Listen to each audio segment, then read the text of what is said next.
Hi, good evening. My name's Edith Galvez, and I will be talking about my digital portfolio. This is my third time attempting this, so hopefully this time around it goes well.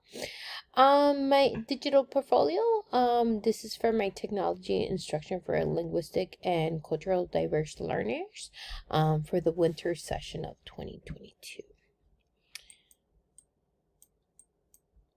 So my table of contents includes a couple of things.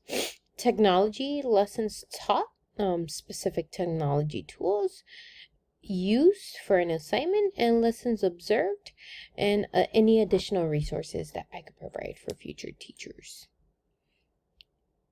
So first off, in the past, when COVID started, we all went remote.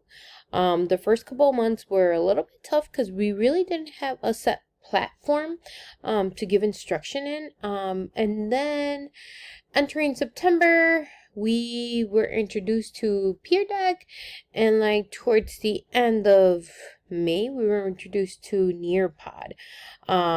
Peer Deck was really fun to use. However, just like my regular interactive instructions, I found it just as time consuming and um consuming, and you could do the same collaborative instruction if you were to do like a balanced approach where I'm using technology and discussion time within class.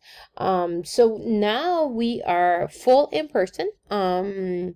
Before we went full in person, we did the blended approach where we had a couple of students do asynchronous time at home and a couple of them be at school. And I love that. If we could go back to that, that'd be awesome. But right now we're all in person.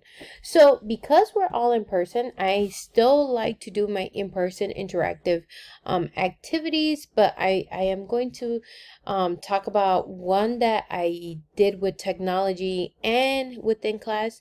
So we've been learning the strategy steal, which is how to analyze the main character of a novel. And basically what I have a lot of ELs in my classroom. They all speak Spanish. And basically what I do for them is I give them the guiding question, like what is it that lets us know how we can reveal how a character, the characteristics of a character, right? The students discuss within each other. I give them different examples to look at. They compare and contrast technology tools that I give them, and then things that they have in front of them. I'll provide anchor charts for them that they have in hand in front of them in both English and in Spanish. For example, this one here that lets you know basically what's indirect characterization and direct characterization, and it gives them like guiding questions of what to look for and what it can reveal. I do not only provide this in English, but I also provide it in Spanish for them. And then I'll do a fun activity, whether it's like a character chart, a comic strip, for example, on this one, where we're looking at what are some of the effects the little kids have on the guy giving candy, things of that nature. We go through each acronym, and we kind of explore the idea of what is it that they're looking for and what does it reveal about each character. Then I love to play with videos because our students, especially our EL students, they're all visual learners.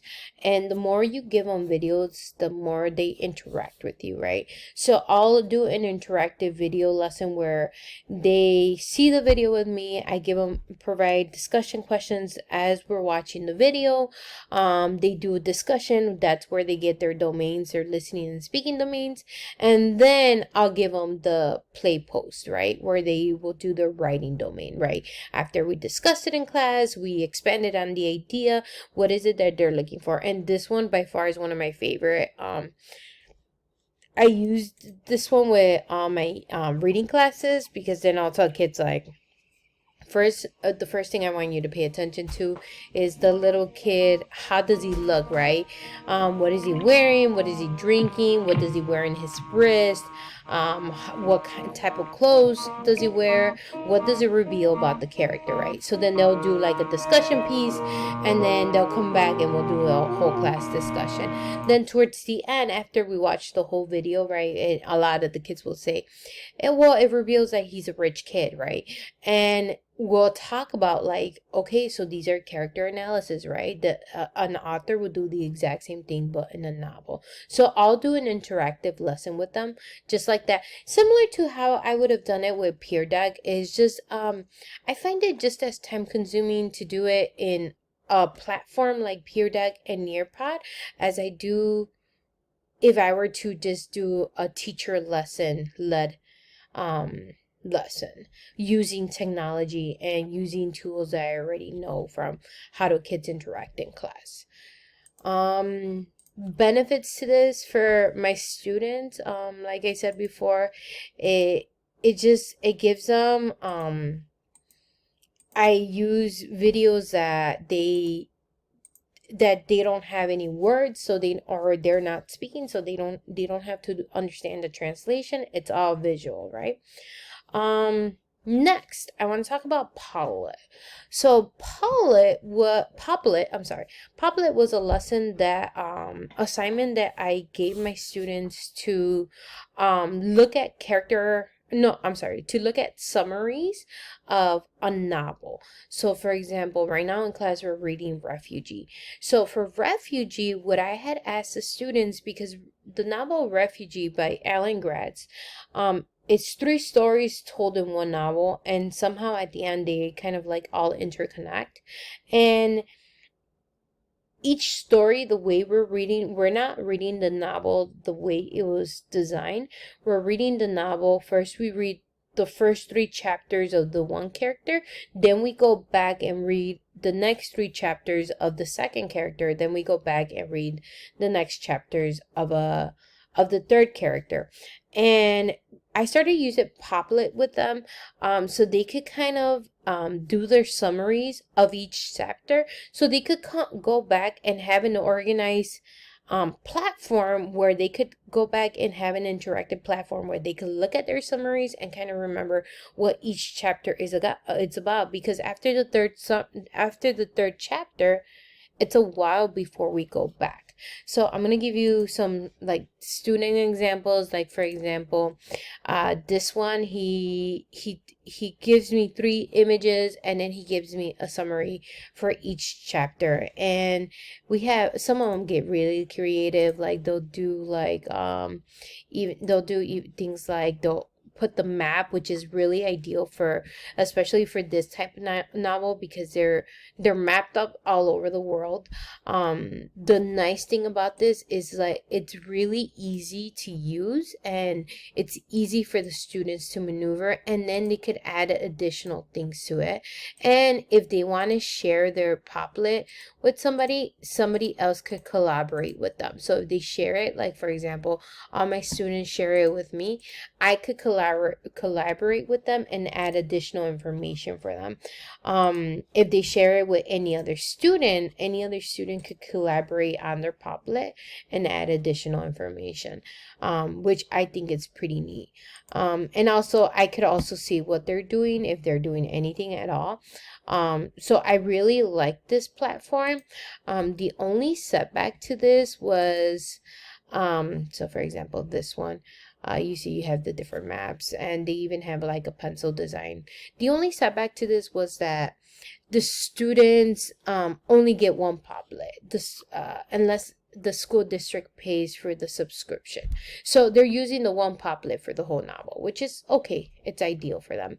This is very beneficial for my EL learners because they could keep track of their own summary chapters with images however they like, and they can always go back to reference them. So I think this is ideal for them.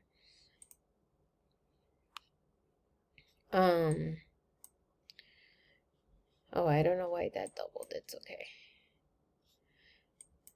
and then also it has images. Second, a lesson that I observed a teacher do. This was actually during my professional development. So I've been doing book club every Friday, and up to this March, no, up to this February, I had been doing all my book clubs in handwriting, where the students pick their novels. They pick their novels, and then they pick their novels, and then they get to discuss what their novels are, and then I'll give them a worksheet where they write down different questions. They'll answer to different questions in their novels. So they'll do a writing piece, and then they'll do a share out loud. But in one of my professional development interactive sessions, one of the teachers showed us her lesson and how she went about it, and she showed us all the tools that she did for her lesson and how the students interacted. And up to this date, I had never used Padlet. One teacher mentioned it to me before, but just like everything else, Padlet was a new tool that I felt like, oh, it was another thing that I had to learn on top of all the additional tools, right? But it actually turned out to be amazing. I just used it last Friday for my class, based on how she designed her lesson. And it worked beautifully. So I'm gonna show you how the Padlet lesson looks. It was like a game changer, and I'm so excited to use it this Friday, because this is going to be such a benefit for my students. So I had never used this before. Last Friday, like I said, was the first time me using it. And basically the lesson here for the students was that they had to pick an image that represented whatever they were reading. And this was so ideal for like my students, my EL students, because not only could they pick an image, but they can give a small description of their image in their language, right? And on Friday, the way I'm going to use this, so this was the first section. The next section, what I'm going to do is I'm going to have them comment on each other to have a collaborative piece towards collaborating with each other in the digital mindset, right?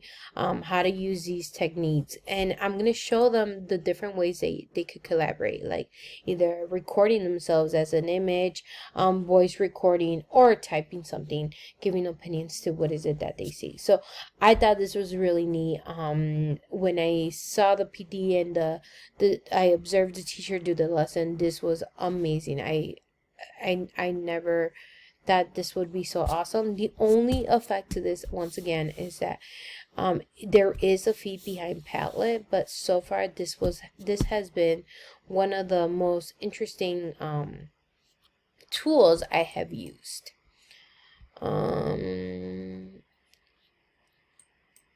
Next, Book Creator. So Book Creator is a source that I got from a PD as well, and it looks like this. And I've just played with it, but basically what it is that you give this platform to students so they could create their own digital stories.